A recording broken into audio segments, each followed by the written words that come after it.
CACNA1A is a rare neurological disorder, but our kids are fighting battles every day. They suffer from epilepsy, autism, and a host of other neurological conditions. They deserve treatments and cures, and we are going to keep fighting, keep asking questions, and keep fundraising to push science forward. CACNA is definitely very serious. It's something that doesn't just affect the patient, it affects the entire family. We're losing sleep wondering if our child is going to survive throughout the night, or what that seizure or what that hemiplegic migraine is going to cause for the future. And we could take 10 steps forward and we take 50 back. There are many kids who look at Avery and think it's not that bad.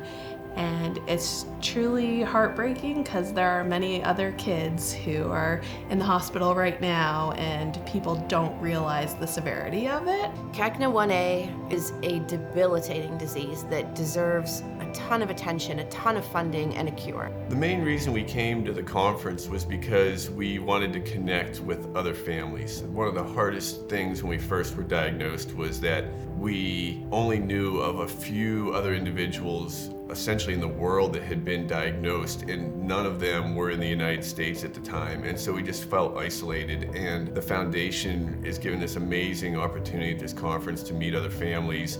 We don't interface directly a lot of times with patients. This is one of the very few occasions when we get to see it at first hand. Of course, we take care of them, but we are kind of going more into their personal lives and understanding what happens, hearing like half an hour long lecture about the child affected with a devastating disorder.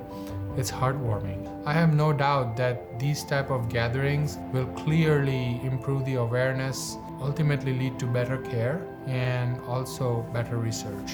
There's so many people who are devoting their careers, to finding a cure, and I think that's really great. Another value of coming is the kids getting to be together. They're meeting each other, they are at the camp together, and they're like seeing kids and other siblings that are kind of in the same boat that they are, and I think that's awesome. We're working really hard as a foundation to fund research, and as a result of it, everybody at this conference they're all benefiting. And so I'm really proud of that work, and we're grateful for the funding, and I'm really proud of everything we've done. And I guess this is the culmination of the last 2 years.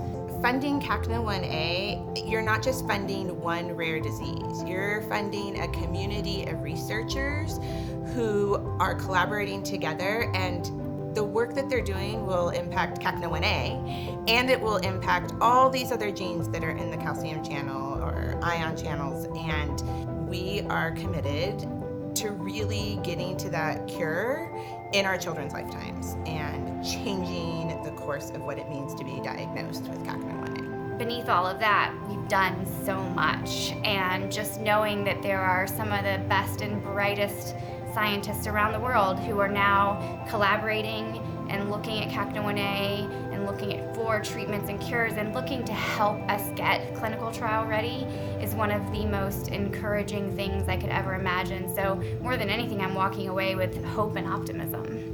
But when you meet families and you see some of the children, it gives you a renewed sense of purpose. It just raises the level of urgency that we have to go back in the lab and try and come up with a solution for a devastating problem. Each of us brings our own expertise, and we're really only going to be able to change things for this disease if we come together and we keep our children and adults affected by CACNA1A at the center of our work. And so I think collaboration is the key to a cure. I was in denial for a long time, and it got to the point that I was comparing instead of being compassionate, and instead I was seeing other 3-year-olds, and I'm like, well, their situation is not as severe as mine. Their 3-year-old is walking around, their 3-year-old is running, their 3-year-old is feeding, and where mine is not doing any of that. I don't hear my 3-year-old's voice. So meeting them really helped.